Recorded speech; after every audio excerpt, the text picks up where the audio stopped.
হামের উপসর্গ নিয়ে খবরাখবর জানাতে আমাদের সাথে চাঁপাইনবাবগঞ্জ থেকে যুক্ত হচ্ছেন আনোয়ার হোসেন। আনোয়ার হোসেন, চাঁপাইনবাবগঞ্জে হামের প্রকোপ কেমন? হাসপাতালগুলোতে কি পরিমাণ হাম আক্রান্ত বাচ্চা ভর্তি আছেন? তারা ঠিকমতো চিকিৎসা সেবা পাচ্ছেন কিনা?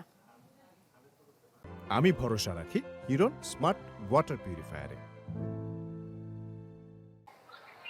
হ্যাঁ শাহনাজ, এই মুহূর্তে আমি আছি চাঁপাইনবাবগঞ্জ 250 শয্যাবিশিষ্ট জেলা হাসপাতালে হাম আইসোলেশন ওয়ার্ডে। ক্যামেরায় আমার পেছনে যে চিত্রটি আপনি দেখতে পাচ্ছেন, আসলে সেটি জেলায় হামের বাস্তব পরিস্থিতি।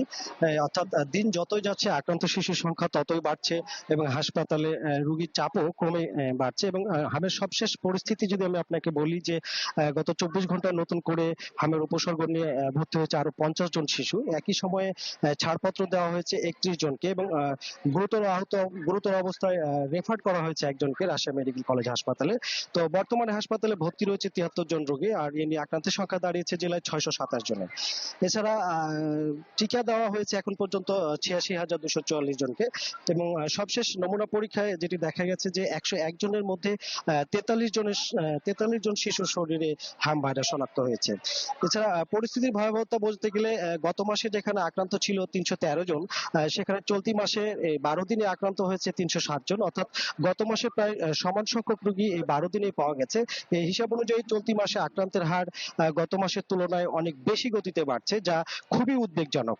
এবং রোগীর স্বজনরা বলছেন যে হঠাৎ করে জ্বর, ঠান্ডা এবং ফুসকুড়ি নিয়ে শিশুদের অবস্থা দ্রুত খারাপ হয়ে যাচ্ছে, কিন্তু হাসপাতালে ভর্তি হওয়ার পর তারা চিকিৎসা সেবা পাচ্ছে না বলে তারা আমাদেরকে কাছে অভিযোগ করেছে। এবং কিছু কিছু ক্ষেত্রে কিছু কিছু স্বজন তারা এমনও বলছেন যে চিকিৎসক তাদের যে চিকিৎসাপত্র দিচ্ছে বা ওষুধ লিখছে সেটি নার্সদের কাছে যে চেয়ে পাওয়া যাচ্ছে না, এমন অভিযোগও তারা আজকে আমাদের কাছে জানিয়েছেন।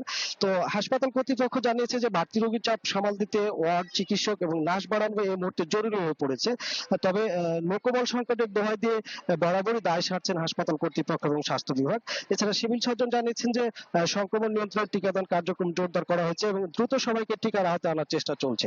তো সবকিছু মিলে হামের এই বাড়তি সংক্রমণ জেলার মানুষের কাছে খুবই উদ্বেগজনক কারণ হয়ে দাঁড়িয়েছে এবং দ্রুত কার্যকর উদ্যোগ না নিলে পরিস্থিতি আরো খারাপ হওয়ার আশঙ্কা করছেন সংশ্লিষ্টরা। তো শাহনাজ, এই ছিল আমার কাছে চাঁপাইনবাবগঞ্জ থেকে হামের সবশেষ। জি, আনোয়ার হোসেন, আপনাকে ধন্যবাদ। চাঁপাইনবাবগঞ্জ থেকে হামের বিস্তার নিয়ে খবরাখবর জানাচ্ছিলেন আনোয়ার হোসেন।